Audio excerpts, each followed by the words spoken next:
Salut à tous, content de vous retrouver aujourd'hui pour cette nouvelle vidéo au potager. Et aujourd'hui on va faire un petit point sur les récoltes au mois d'août. Voilà, en ce moment on récolte pas mal de tomates. Je sais pas si c'est pareil chez vous, mais ici on a eu un petit peu de pluie en Bretagne, dans le Finistère, enfin un petit peu pas mal même sur plusieurs jours. Là, on a eu quelques journées à 10 mm, donc ça a bien arrosé le potager qu'on avait besoin. Et du coup voilà, la végétation repart carrément là, pluie, chaleur. Après voilà, pour les tomates en extérieur ça va pas être terrible parce qu'on risque d'avoir le mildiou. Mais voilà, dans la serre en tout cas on a une belle production. Vous voyez là les plants sont arrivés tout en haut, là, on est à peu près à 2,45 m en haut. Donc je vais pas tarder à couper les têtes. Et du coup là on en récolte beaucoup. Alors là voilà, j'avais commencé à faire ma récolte. Donc voilà, là alors une variété que j'ai trouvé très productive cette année, c'est Landing Cornu. Donc voilà, dans les plants ça fait vraiment des grappes, vous voyez, il y en a beaucoup là. Donc ça produit beaucoup, c'est pas mal pour les coulis de tomates. Après on a la rose de Berne aussi que je trouvais vraiment pas mal. Courgettes, bon par contre c'est pas terrible cette année les courgettes, j'en ai ramassé une. Pourtant j'avais mis plusieurs plants, j'avais mis 4 plants, mais bon avec la sécheresse ils ont eu énormément de mal, donc ils ont stagné, végété à peu près juillet, août là, donc la pluie qui est eu là ça va faire du bien. Voilà, on a aussi quelques melons. Alors là c'est un melon sucré en 2 tours, vous voyez, en fait au moment de la récolte du melon il faut qu'il commence à changer de couleur. Donc vous voyez là il est un petit peu orange, il sent très fort aussi, ça sent vraiment le sucre. Donc c'est à partir de ce moment là qu'on peut les récolter. Puis là voilà, je vais attaquer ma récolte de haricots aussi. J'ai pris différents paniers, un petit pour les tomates cerises. Et voilà, on va pouvoir attaquer la récolte dans la serre. Donc vous voyez, alors là, voilà, pas mal de tomates ici. Les œillets, j'ai mis beaucoup d'œillets aussi. Alors ça va attirer tous les pollinisateurs. Et puis voilà, c'est joli dans la serre, c'est agréable. Là on a un petit peu de basilic citron aussi. Comme ça, donc avec toutes les tomates que je vais récolter, là je vais lancer des bocaux cet après-midi, faire du coulis. Là on a également les poivrons. Alors j'aurais rajouté des tuteurs parce qu'il y a vraiment pas mal de fruits à l'intérieur. Donc les plants commençaient à pencher un petit peu. Vous voyez, on a des beaux poivrons. Alors là, ceux-là c'est des poivrons rouges. On peut les récolter verts aussi, hein. Ils ont pas mal de goût quand ils sont verts. Mais voilà, sinon on les laisse arriver à maturité. Voilà, ça nous fera des poivrons rouges. Ici, là c'est une autre variété. Alors ici, ils sont pas mis encore. Mais là c'est du poivron chocolat, donc ils vont être tout marrons ceux-là. Voilà, encore des œillets. Là, alors une de mes favorites aussi cette année en tomates, voilà, c'est celle-ci. C'est les petites tomates cerises Black Cherry. Elles sont vraiment excellentes. Le goût est vraiment génial. Je vous conseille si vous voulez tester l'année prochaine. Alors j'en mange une, elles sont vraiment très sucrées. Alors vous voyez mes plants de melon, ils commencent à avoir l'odium. Là c'est le dernier melon qui est en formation.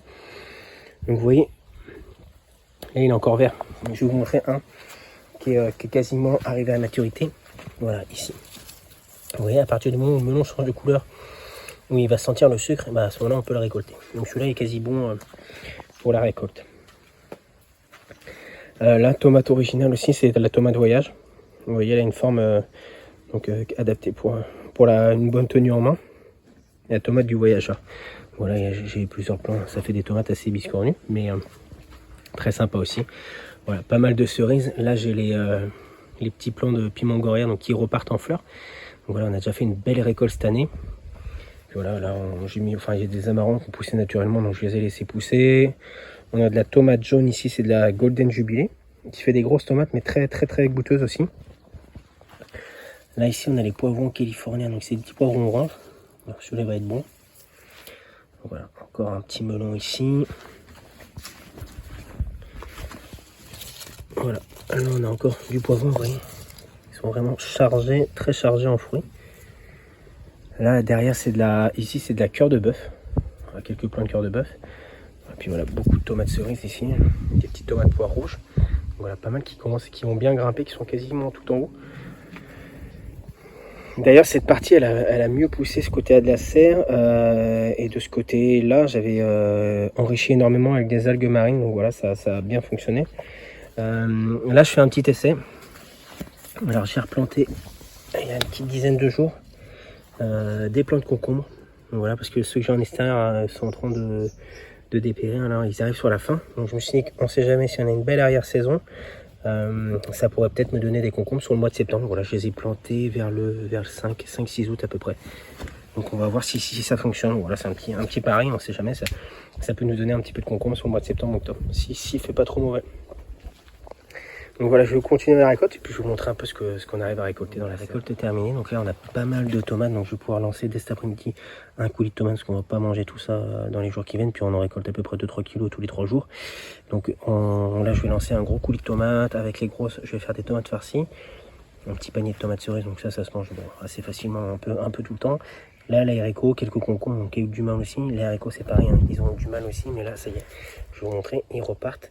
Donc ils ont presque stagné sur juillet, août, hein, presque pas de production. La chaleur a pas aidé, donc voilà. Et là, il y a plein de petits haricots. Donc depuis qu'il a plu, ça repart à toute vitesse, vous voyez. Et là, ils font plein de fleurs. Donc voilà, ça peut peut-être prolonger la récolte jusqu'à fin août, début septembre sur ces plants-là qui ont été plantés début juin. Et juste à côté ici j'ai les courges, donc elles j'avais planté fin juin et pareil elles se développent super bien. Une petite zone avec les courges qui vont arriver elles, sur une récolte sur fin septembre, début octobre. Et derrière voilà j'avais relancé des laitues, donc ouais, pareil la pluie fera du bien. J'ai quelques poireaux, du pas de choy, là pour les haricots qui sont dans l'obélisque, bon, là ceux-là ils ont vraiment pas supporté la chaleur donc tout a grillé. Je pense qu'ils repartiront pas parce qu'ils refont pas de fleurs, donc voilà pour eux c'est fini. Et sinon j'ai d'autres haricots ici. Alors là c'est les haricots langue de feu. Eux on va les laisser mûrir pour qu'on va les récolter en haricots secs. Voilà. Et en dessous ici, sous la petite arche, là j'ai tous les poireaux. Donc pareil, ils avaient stagné un petit peu depuis la plantation. Et là, voilà, les quelques jours de pluie, ils repartent super bien. Donc voilà, ça va faire énormément de bien. C'est plus de toute façon on voit la terre, voilà, elle est bien humide ici. Et ça a même pénétré un petit peu en profondeur, vous voyez. Donc voilà, c'est parfait, ça a bien arrosé le potager. Il fallait juste ça pour que la production reparte et que les légumes repartent. Voilà. Donc j'espère que chez vous, vous allez avoir un petit peu de pluie. Voilà, ça va aider un petit peu le potager. Parce que voilà, pour certaines cultures, c'était assez compliqué cette année. Là, par exemple, les courgettes, elles ont très peu donné. Voyez, très peu de fruits à l'intérieur. Ceux-là, c'est pareil. Il faut énormément arroser. Donc voilà, pour limiter la consommation en eau, on n'avait pas trop arrosé les courgettes, juste de quoi maintenir les plants. Mais voilà, peut-être qu'avec la pluie, ils vont repartir. Ils donneront des belles courgettes sur fin août, début septembre. Et là, ici, on a les petits choux Bruxelles pour la fin d'année. Bon, là, j'espère que la petite vidéo vous aura plu. N'hésitez pas à laisser un petit commentaire et puis à vous abonner à la chaîne. Et on se retrouve la semaine prochaine pour une prochaine vidéo sur le potager. Allez, ciao, ciao.